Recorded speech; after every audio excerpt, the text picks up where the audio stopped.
Greetings, everyone. Welcome back to Gem Sonic. I am Gem Leone. This is the very first episode of Fear Premiere. All we do is cover horror and sci-fi movies. For the very first episode of it, because it's an alien-related movie, we are doing Edge of Tomorrow. Came out in 2014, directed by Doug Liman. I believe that's how you pronounce it. I'm not sure. It stars Tom Cruise, Emily Blunt, and Bill Paxton. So basically, it takes place in a futuristic Europe where aliens have taken over, and these aliens are referred to as mimics. There's alphas and omegas. These aliens are insane. Okay, insane. We're not. I'll get into the aliens in a little bit. First, I want to go into Tom Cruise's character. So Tom Cruise is a military officer, and he's called to go from being an officer who's never been in combat to being in combat, to go and fight the aliens. There's an invasion that he's getting sent out to, and what happens is, he gets little to no training, and he gets shipped out. And he gets to the site, and he gets like a very quick intro with everyone and everything, and he gets, like I said, little to no training. They go out to I believe it was to the beach, or yeah, that's where the invasion was happening, and he gets killed.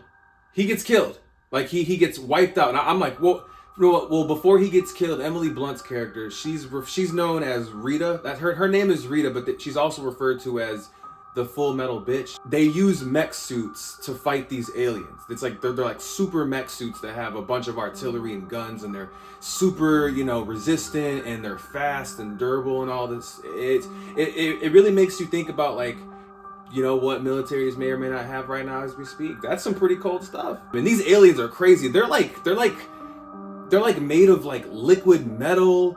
They can move super crazy. They have a bunch of tentacles. They're just insane, and they can shoot projectiles. Who out of every superhero, out of every powerful character in any universe, who could just come in here and just clean it up?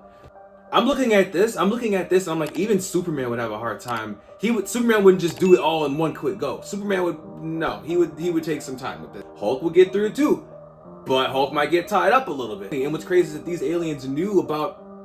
They ambushed them. They knew about the attack. These aliens they're actually crazy intelligent. So after Cage gets killed for the first time, one of the aliens passed something on to him. It was like a DNA. It was something. He got infected, and he now has the ability to every time he dies, he's stuck in a time loop, because these aliens have the ability to mess with time, and it's crazy. So they come up with a plan to essentially to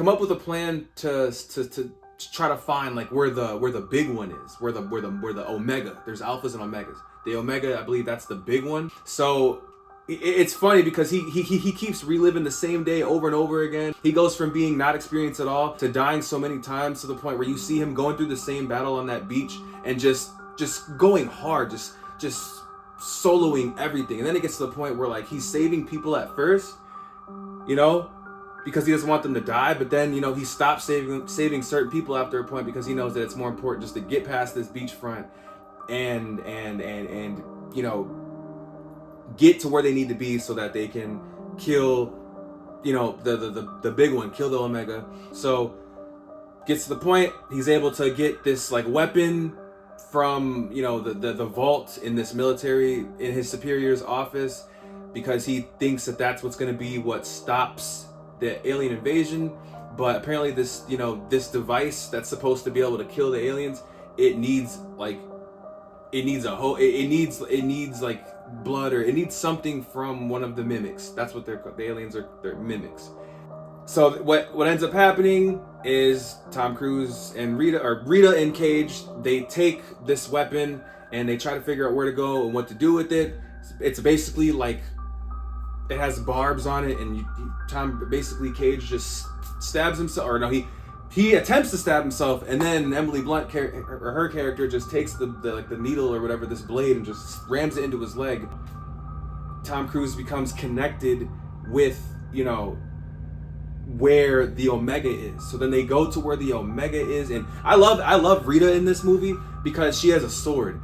Personally, I'm like, yes, if you're gonna go up against these guys, I'm telling you, you have to fight with strategy. These aliens they're fast. They're like, and despite the humans having their, you know, super suits, they're at an extreme disadvantage the whole time. But I still like the fact that Rita has that sword. It's so sick. Essentially, they find out where the Omega is hiding, and they find it. The Omega is being guarded by another Alpha, so they have to do like this distraction. Rita runs off, does the distraction, and I believe she ends up getting killed, or she ends up getting killed really bad. And then Tom Cruise finally makes it. It's underground in like this. It's underground in like a reservoir, and it's like this blue glowing light. It's this crazy. It looks like a giant portal. What they did was take a bunch of explosives and drop them into this like abyss portal home, like whatever this was like the home base, where it was like basically like the nest of where these aliens were coming out of. So as Tom Cruise is swimming down to, you know, to destroy the Omega, he gets killed by an Alpha. But then he turns around and you see that he's pulled all the grenade pins, and then you can see that the alien's like, oh shit, I'm fucked. And it's just the visuals in this movie are great. You know, 2014 CG, it is what it is. I think it's great though. I love Tom Cruise in a sci-fi action movie. Okay, War of the Worlds. There were so many moments in this movie where I felt like I was watching like a different part of War of the Worlds. You know, with Dakota Fanning, and you know that the Spielberg one that came out in 2007, but it came out in the mid-2000s. Yeah, I really enjoyed this movie, so I'm glad that I watched it. I give it a solid 3.5 out of 5. Solid 3.5, 3.5 Z's. Yeah, for sure. Definitely go ahead and check it out if you haven't seen it. We're going to be coming with so many horror and sci-fi movies. This is what it is, okay? That's all we know over here. Horror and sci-fi. Like, comment, subscribe, and have yourself a beautiful, fantastic, amazing day.